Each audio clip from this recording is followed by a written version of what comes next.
it's Les Secrets de l'Opération Talatine is the headline there, the secrets of the French military operation which secured the release of the 30 hostages aboard this luxury yacht. And really the article sort of celebrates, in a way, the achievement of the French military in sending the commandos and the helicopters. It's something much like a film sequence, if you like. It's utterly uncritical. I can't find any criticism at all, actually, in here. And yet, we have a Times story which says that Somali pirates were killed, or even locals might have been killed in French rocket attack. And it's not mentioned at all here. I mean, we obviously haven't heard the full story, have we, Ayo? No, we haven't. And it's indicative of a lot of stories that come out, especially as people like the French are trying to make this hero-like scenario of going out there and freeing their people from the tyrants. But in reality, it's a completely different picture. What you do have is the fact that the raid itself may not necessarily have gone well. Local people may have been harmed. Apparently some people lost their lives, and of course quite a bit of the cash has not been found. So we have a raid which is shown as being a success, but has many failures attached to it. Yes. And of course, if you wrap it up and look at the scene of itself, Somalia being a country that's been a war-ridden country for some time, having a government which has not been very popular, and not been in a position to control their own waters, yes. led a hand to the sort of problems that we've seen. Yes, and Dan, it is, as you were saying, reminiscent of the film Black Hawk Down, isn't it? I mean, can you tell us a little bit more about the connection? It is, yeah. I mean, the Black Hawk Down was the famous disaster for the Americans when they lost a helicopter in Somalia, Mogadishu, and they went in and tried to rescue their men, and it all went horribly wrong. And it does seem like Somalia is a terrible place for foreign governments to try and invade or use military force against. It always seems to go very wrong. Yes.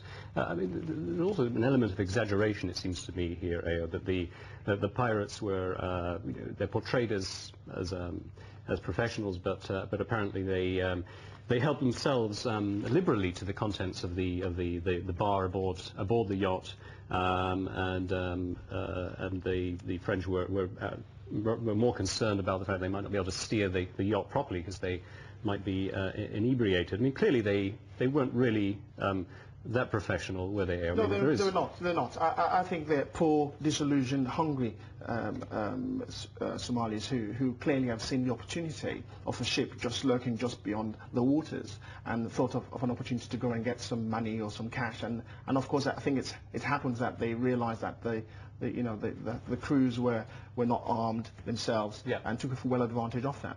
But it shows the sad fact and the reality of the economy in Somalia, and the fact that people are desperate because you have an economy which is not yes. functioning very properly. There are very few jobs, and of course this level of intimidation and thuggery, which we see a lot of piracy, is very common in those waters. But on the other hand, we can't accept this. Yes. We can't accept piracy in the open seas. It's not the done thing. I mean, Dan, I mean, do you feel that it does highlight the sort of the big, the disparities really in the world? You have a multi-million-pound vessel sailing through some of the poorest parts of the world, but that fact is not even alluded to even remotely in any of the articles. Yes, I mean, it seems remarkable, doesn't it, that they were actually sailing through those waters and they had no notion that this might happen. And it absolutely highlights the disparity between the kind of the wealthy West and the impoverished people in this country. Yes. I mean, do you think it's an important angle to mention? I mean, it's obviously not an immediate fact in the article, but should newspapers be mentioning this as a matter of course? Yeah, they should. But again, it's because of the inequality. And if the French start mentioning or the papers start mentioning it doesn't sound right. It doesn't feel right. It sort of spoils the occasion. Yes. And by leaving out completely, and I'm so happy that you've picked up on that because it's very important to show the disparity between the rich and poor, yes. and the West versus the North, and very much so the fact that Somalia is a very, very poor country.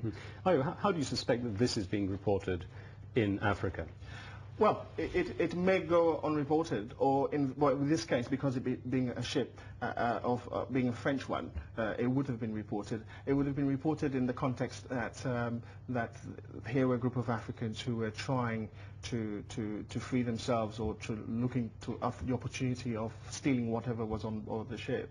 But again, the African media analysts out there may have not looked at it from the perspective that they were violating international law. Yes. Really. Yeah. But again, we'll talk about international law. The pirates themselves were violating international waters. But again, the French darting into Somalia, maybe breaking a law themselves, because who's giving them permission to do that? Exactly. I mean, do you agree with the way the African media might cover it, sort of looking at it as a kind of a Robin Hood story, or do you feel that's not right either? I don't think that's quite right. I mean, I think it is very interesting the way that different countries cover the same story. For example, we've got the way that the French press are covering it and the Times covering it. I wouldn't call it a Robin Hood attack because, as you say, I mean, they're still breaking the law, they're violating international law. Yeah. But I think, as we said earlier, I mean, it does highlight the fact that it's a very wealthy vessel off the coast of a very poor country, almost inviting trouble, isn't it? I mean, Yes. It's remarkable. Yes. I mean, one wonders why is there not more piracy in the world, Ao, given the disparities and given the ease with which a luxury vessel can be boarded and commandeered? Well, I think they've set a dangerous precedent here, because others will be watching, and those who are just as desperate, even in worse situation, may consider something similar in the future. Yes. So watch the space, I'm afraid. Well, sticking with Africa and a story on Zimbabwe on the front page of The Independent on Sunday, the newspaper claims this is an exclusive. Mugabe prepares for war. Zimbabwe leader defies the world to send in new wave of thugs. Mugabe is preparing to defy international pressure and launch a systematic crackdown in Zimbabwe aimed at reversing his defeat in the presidential election 2 weeks ago. Is this really an exclusive? No. We've heard about Mugabe being the tyranny, letting up his boys to attack and intimidate people. It's nothing new. But I think what we've got to look at it is in the context. The Zimbabwean people have gone to the polls. They've tried to... The elections themselves have been branded as being a success from SADC. And I think President Kaba, which was the former president of Sierra Leone, who was actually heading that delegation, said the elections were free and fair. But again, the West did not accept that. And of course, you got Thabo Mbeki of South Africa saying that there wasn't any crisis in Zimbabwe. Yes. Again, and of course, when you look at the SADC leaders who just recently met, actually rubber stamping and saying that we've got to allow Zimbabwean law to be followed in terms of the election results being released within the time scales that it's been set. So I think there's a distinction between accepting the situation for what it is and not paying much homage to what the West would rather want the results to be declared right now. Yeah. Mugabe recently described Gordon Brown, the British Prime Minister, as just a dot in the world. No doubt he wins friends far and wide with such statements, doesn't he, Dan? It's a classic Mugabe, isn't it? Sticking two fingers up to the West, really. Yes. I think that the problem for the people of the West is at what point do we step in? If this does turn into a bloodbath, is it another Darfur? Do we sit and watch and wring our hands and not do anything? Yes. And I think that is kind of the big story here. Should we leave Zimbabwe to sort out their own problems in Southern Africa and say that's nothing to do with us? Or at some point should we step in and say, right, enough is enough, enough of Mugabe? Yes, well, of course, Zimbabwe has experienced colonial rule before. I mean, is it your impression, Ayo, that they would really want Westerners to enter again? No, I don't think that would be a good idea. Morgan Tsvangirai, who's been very closely affiliated to the West of the opposition MDC, has paid a heavy price over the last two elections where he's lost. And the memories of the colonial past, the inequality of land, which has resulted in the recent skirmishes that we've seen, and also the fact that Mugabe actually literally really wants to stand up against the West, and he's been seen so and supported by his neighbours, especially South Africa and all of the SADC. Yes. I think we've got to hold on to the situation, wait for the results to come out, even though it's taking this long, but accept the ruling when it does come out. And I think there will be a bit of a nasty surprise there, because should the ruling come out and say that Mugabe has won, would the West accept it?